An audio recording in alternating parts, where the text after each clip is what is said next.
Hola amigos, ¿qué tal? Stuart here from Spain Speaks with the Spain News Update. And Spanish Prime Minister Pedro Sánchez was on the front foot at the weekend, attacking what he has labelled the furious side of politics, the right wing here in Spain, but more about that in just a moment. Firstly, a big thanks to all of the people that left comments on the last video. Lots of comments, lots of debate happening there as usual. Thanks to people that supported the channel by buying merchandise. And a big thanks to my patrons on Patreon for your continuing support. Now, let's get into the news. And as I said, the Prime Minister was on the front foot at the weekend, attacking the furious side of politics here in Spain, according to him, the right wing. As we can see here, Sánchez attacks Casado. Spain does not deserve this furious right wing, he said. Spain does not deserve this furious right wing, but neither does this furious right wing deserve Spain, warned Pedro Sánchez this Sunday from Bilbao at the closing of the Basque Socialist Congress. The president of the government has once again wielded his management against the pandemic and in favour of economic recovery,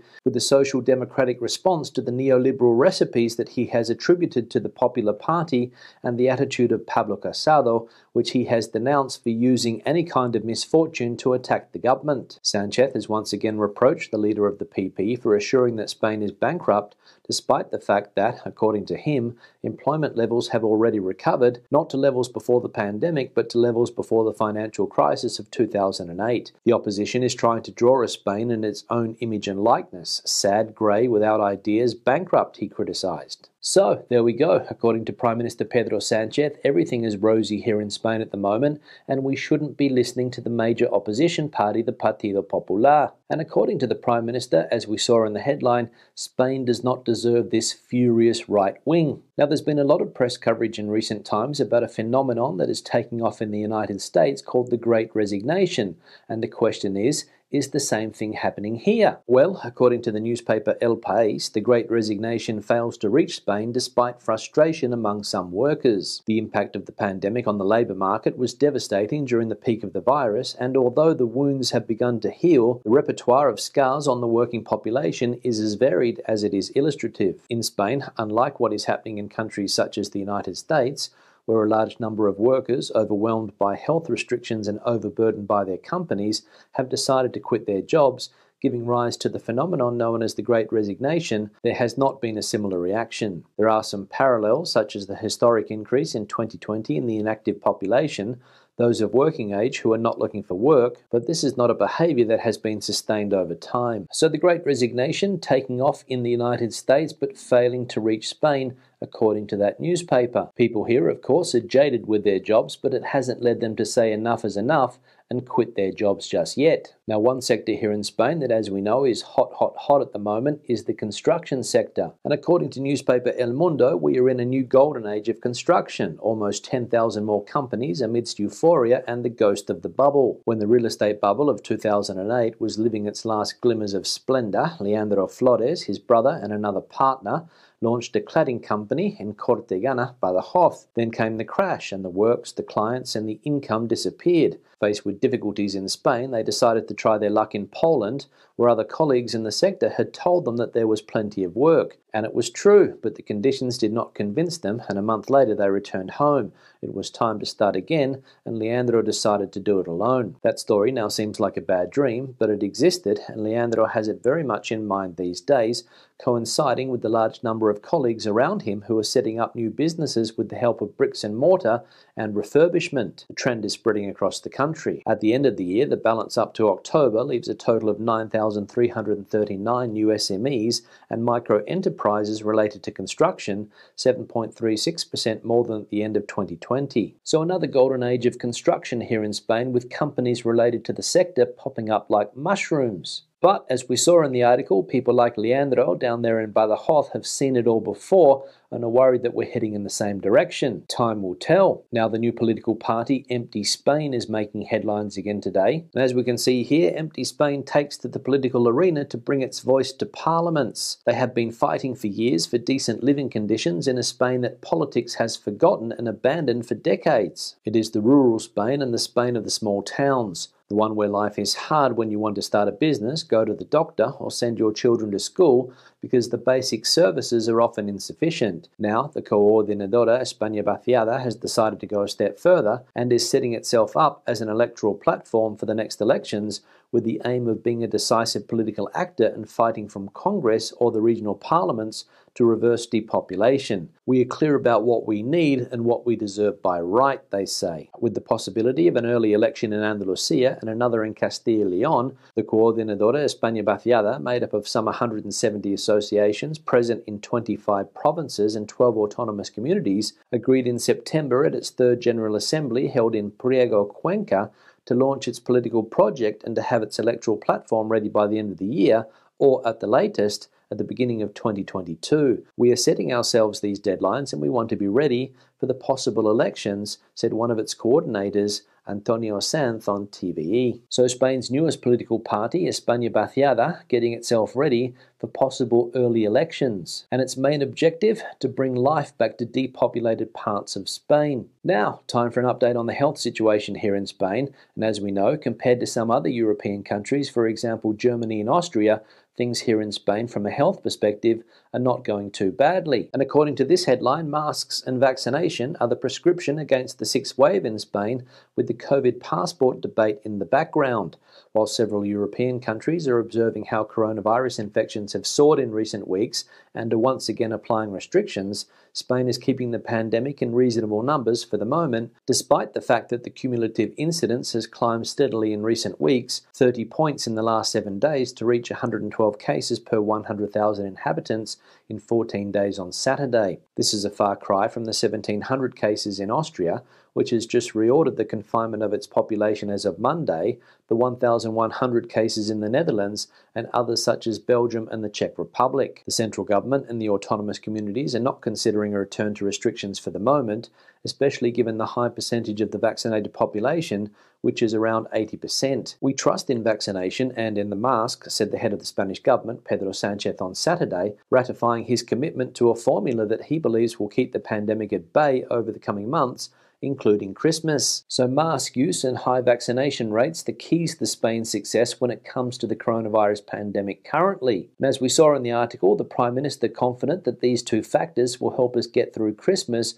without more restrictions. Again, time will tell. Now let's have a look at a summary of the health situation in Spain, and we can see that accumulated incidence rate just below the 112 mark. There are currently 2,398 COVID patients hospitalised around the country, and there are 458 COVID patients in ICU. Now, regular viewers of this channel will know that we have been having a debate here in recent times about whether or not Spain is the Florida of Europe. And according to one newspaper, if it isn't already, it soon will be. Because as we can see from this headline, Spain insists on attracting European retirees. In the Alicante town of La Alfas del Pi, where half of its 20,500 inhabitants are international, there is not a single resident who does not know Forum Mare Nostrum.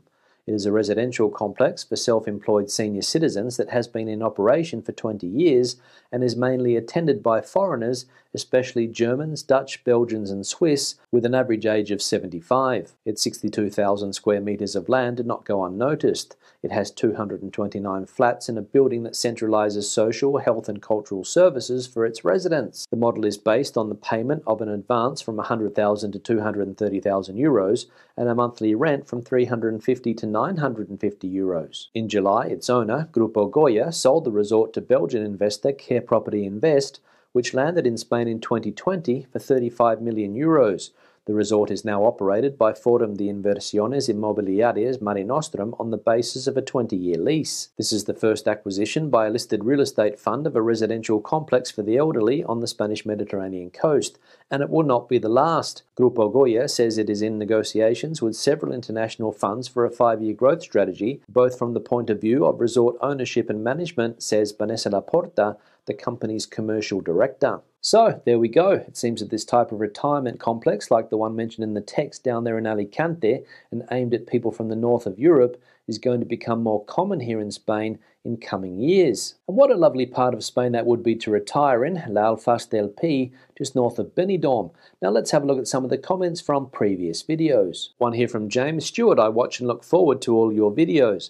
I live in the UK, although I am from Dublin. I do not like the word flat. It is an apartment. Yeah, James, thanks for the comment and thanks for your support by watching the videos daily. And sorry if my use of the word flat when I should have used the word apartment got you upset. But when I was growing up in Australia in the 1970s and 1980s, flat was the word we used for that type of building. I always thought the word apartment was an Americanism, but I must have been wrong. So please let us know in the comment section what people in other English-speaking countries call this type of accommodation, piso in Spanish, flat or apartment. Let us know. One here from Julia. As a South African, I lived in a house with a large garden and lots of space. Since 2019, I have been living and working in Spain, and my home space is now a one-bedroom flat. It took some time adjusting, and it has not been bad at all. I am, however, scouting in different areas of Spain to find a great spot with a house with a garden and space.